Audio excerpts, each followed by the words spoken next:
It didn't happen on stage. It didn't happen in front of cameras or reporters. It happened behind closed studio doors, where the pressure was louder than the music, and the silence between takes said more than any lyrics ever could. This wasn't just another disagreement.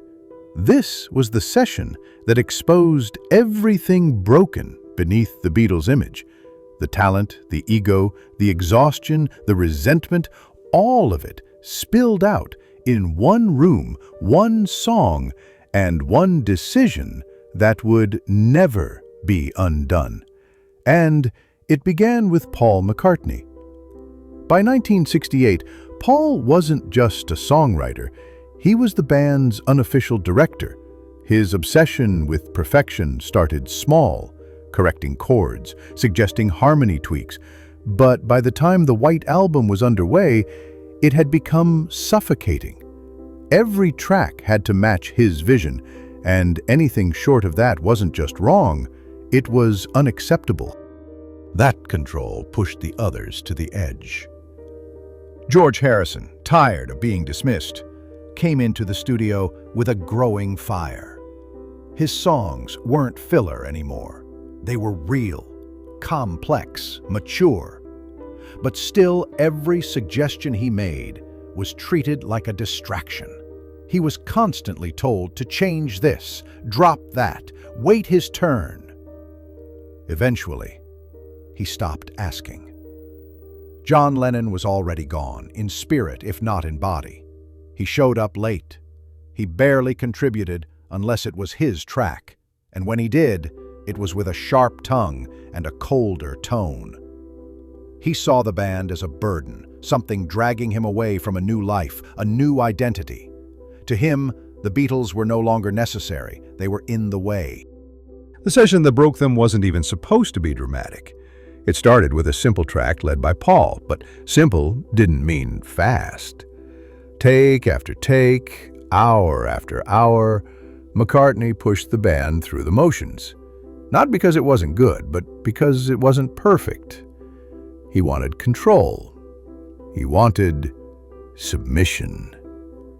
And it backfired. Ringo, the most peaceful among them, finally had enough.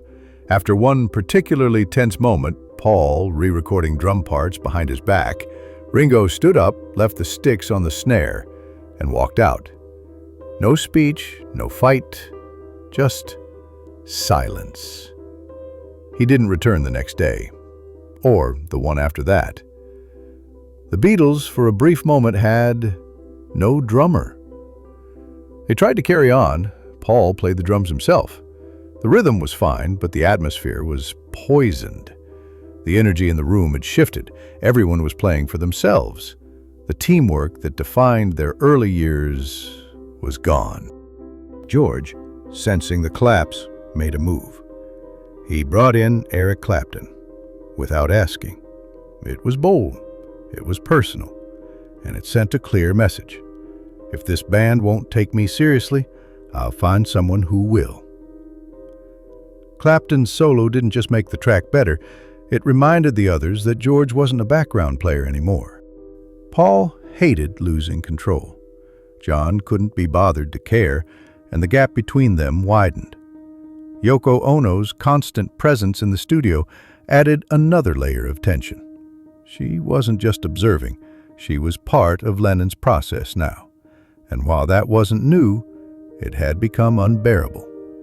The others couldn't understand it, and John refused to explain. He didn't need their approval anymore. The session dragged on for days, recording the same track, replaying the same riffs, staring at each other between takes with quiet contempt. No one talked about it, but everyone knew. This wasn't the Beatles anymore. This was a breakup in slow motion. When Ringo returned, it wasn't with joy, it was with hesitation. The others tried to make light of it, flowers on the drum kit, a few jokes, but it felt hollow.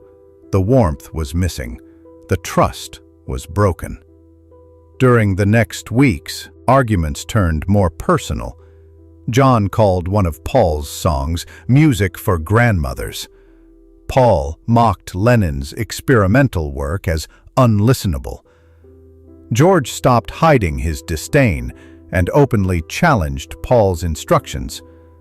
The tension was no longer subtle, it was audible in the recordings. Engineers in the studio began to notice. Take reels were full of sighs, groans, and sarcastic laughter. The sessions became marathons of avoidance, people showing up late, leaving early, pretending everything was fine. But things weren't fine, not even close. The song they were trying to perfect, ironically, was never the problem. It was the control, the pride, the feeling that everyone was working against each other instead of with each other.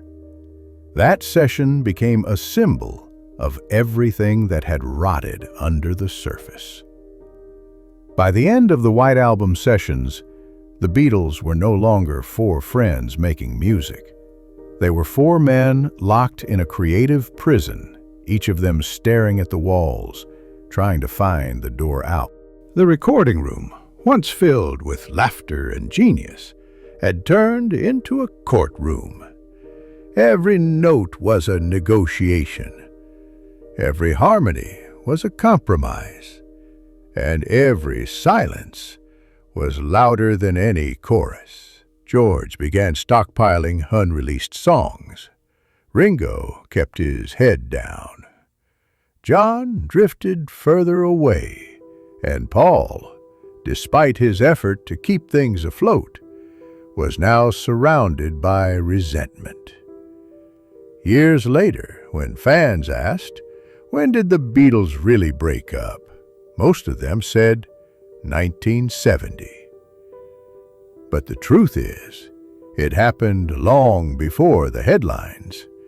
It happened in that studio session, the one that pushed everyone too far, the one that exposed what no one wanted to admit, that they were done, not officially, not legally, but emotionally, creatively, spiritually done. The Beatles didn't fall apart overnight. They collapsed slowly, silently, behind a locked studio door, with the red light blinking and the tape still rolling. And that moment was caught on tape. Not the sound, but the silence between the sound.